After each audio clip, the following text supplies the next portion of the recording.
Terima kasih kerana memilih channel ini untuk mendapatkan berita terbaru setiap hari.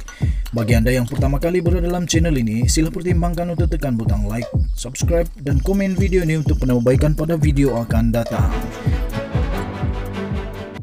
Berita politik, berita semasa, berita ekonomi, berita kesihatan, pendidikan dan segalanya ada dalam channel ini. Salam sejahtera Malaysia. Berita seterusnya dipetik daripada beritaharian.com.my bertajuk Mahkamah Rayuan tolak rayuan Najib dan Nazifuddin. Mahkamah Rayuan pada hari ini telah menolak permohonan rayuan daripada bekas Perdana Menteri Datuk Seri Najib Tun Razak dan anaknya Datuk Muhammad Nazifuddin untuk mengenepikan keputusan Mahkamah Tinggi berhubung pembayaran cukai masing-masing berjumlah 1.69 bilion dan 37.6 juta kepada Lembaga Hasil Dalam Negeri LHDN. Mahkamah Rayuan pada hari ini telah menolak permohonan rayuan daripada bekas Perdana Menteri Datuk Seri Najib Tun Razak dan anaknya iaitu Datuk Muhammad Nazifuddin untuk mengenepikan keputusan Mahkamah Tinggi yang berhubung dengan pembayaran cukai masing-masing yang berjumlah 1.69 bilion dan 37.6 juta kepada Lembaga Hasil Dalam Negeri LHDN. Hakim Datuk Abdul Karim Abdul Jalil yang juga mengetuai panel 3 hakim dalam keputusan sebuah suara berkata mahkamah mendapati tiada merit dalam rayuan difailkan kedua-dua perayu iaitu Najib dan Muhammad Nazifuddin dan tiada kekhilafan dan dalam penghakiman oleh kedua-dua hakim Mahkamah Tinggi yang harus diperbetulkan oleh mahkamah itu. Katanya, oleh itu rayuan kedua-dua perayu ditolak dengan kos RM10,000 setiap seorang.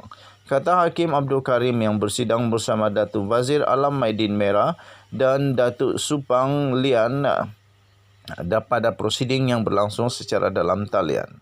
Bagaimanapun, Najib dan Muhammad Nazifuddin tidak perlu lagi membayar jumlah cukai itu.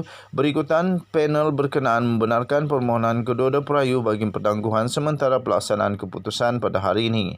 Najib dan Nazifuddin merayu terhadap keputusan Mahkamah Tinggi Kuala Lumpur berasingan yang membenarkan permohonan LHDN untuk penghakiman terus bagi mendapatkan semula tunggakan cukai sebanyak 1.69 bilion daripada Najib dan 37.6 juta daripada Muhammad Nazifuddin. Hakim Abdul Karim dalam penghakimannya berkata, mahkamah berpendapat bahawa Seksyen 106-3 Akta Cukai Pendapatan 1967 tidak melanggari perkara 121 Perlembagaan Persekutuan dan mahkamah mempunyai kuasa kehakiman untuk mendengar dan memutuskan pertikaian di bawah Seksyen 106 walaupun dalam keadaan beberapa perkara tidak dibenarkan untuk dibangkitkan bagi pertimbangan mahkamah. Seksyen 106-3 menyatakan mahkamah tidak perlu melayan sebarang rayuan bahawa jumlah cukai yang ingin didapatkan kerajaan antaranya sebagai berlebihan, dinilai secara tidak tepat, di bawah rayuan atau dinaikkan secara tidak tepat.